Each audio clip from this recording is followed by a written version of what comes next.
My name's Cath Mattos. I'm the Wandsworth Arts Fringe producer.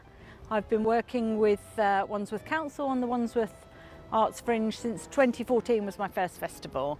It was a very small festival then that ran alongside the Wandsworth Arts Festival. The Fringe was just 35 events and used to sit within the Wandsworth Arts Festival programme, and then eventually it's now become the bigger part of the festival. Since then it's just grown exponentially, so yeah, I really enjoy being involved with it. There are so many different spaces in Wandsworth, and we work with lots of the venues and the parks and the outdoor spaces, the indoor spaces, and pop-up venues that come along as part of Wandsworth. That's a really exciting time when they're popping up. So we're going to have a WAF Big Top this year, so that's going to be really cool. So the venues are really involved, and we work with them really closely. And so I've got to know a lot of the arts organisations and creative companies in the borough, and it's just amazing. There's such a wide range of different types of creative projects going on, and organisations working with charities and working with small collectives. So it's just such an interesting place for arts to be developing. A career as a producer has a lot of highlights, but it isn't an easy path, I wouldn't say, but it's a fun one, and it's a rewarding one. So I'm a freelancer, so there's a lot of sort of making sure your projects are working in tandem with other projects. So there's a lot of personal logistics to make sure that everything is all working, and then it's reaching out and creating working relationships with, like for example with Wandsworth Council. I've had an ongoing working relationship with them. I've also worked in other areas with other organisations where I've just helped them to sort of develop one of their projects. So it's really a lot of event planning and a lot of trying to help projects to get off the ground and help projects to nurture and grow. So the projects I'm working on right now are obviously Wandsworth Arts Fringe is taking, is a large part of my work that I do. And then I also co-direct an organisation called World Fringe, which is a network of fringe festivals. So there are close to 300 fringe festivals around the world, and so I help to promote Wandsworth Arts Fringe through that network as well. So I encourage everybody to come because there's so much in store for everybody. There's lots of free events and lots of ticketed events. There's something for everybody. And we've also got a programme called WAF in Your Living Room for those who are still a little bit nervous about going into a venue or out in the crowd. We do have a programme this year for people who will be staying at home. So as a Wandsworth Arts Fringe producer, my role is very varied. I do a lot of the logistics for the festival. I also look at some of the health and safety aspects.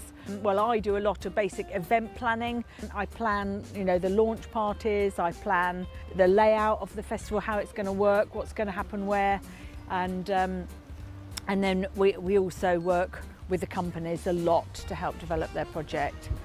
And help to guide the artists towards finding a venue to be part of the festival, working in collaboration with other people. So we look at partnerships a lot. There's a lot of partnership working that we develop. So we work with them closely to help it, to sort of guide it to fruition, make sure they're producing a safe event and exploring their potential to the full.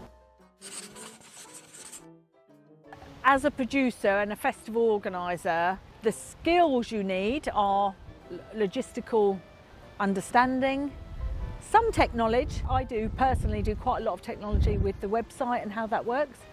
And then you need event planning, a lot of planning being organised, understanding health and safety, risk assessments. So in terms of skills, I think you need to have all of those as well as strong people skills. In terms of qualifications, I think you could just go into event planning from a further education, but it's not exclusionary if you aren't. There's a lot more emphasis on learning on the job and experience and building up your experience in any way you can.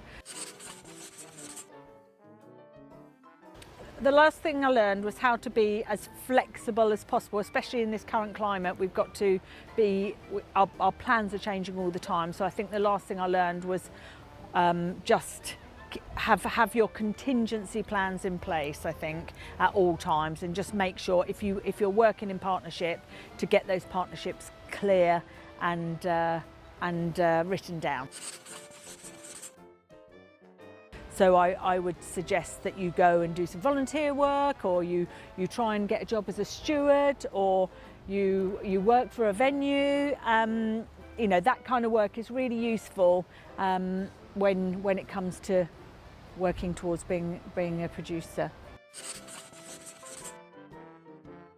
A dream project for me, well, I'm kind of living the dream at the minute. So organising Wandsworth Arts Fringe, I find really interesting, and I love the way that you're working with all different organisations in the borough, and it's sort of creating this sort of sense of community cohesion, and you know, you look after each other's well-being, so that's really nice. And then tying that into the wider network of Fringe festivals, and hearing what they're doing in their location, especially during the pandemic. It was really interesting to see how the festival became a platform for supporting the local creatives in your area. So I think we did a lot of that in Wandsworth as well, working to make sure that artists and venues feel supported. I think I think that for me that's a dream. I love working in the community, and I love to use a positive thing like the arts to make people feel happy and better about where they live.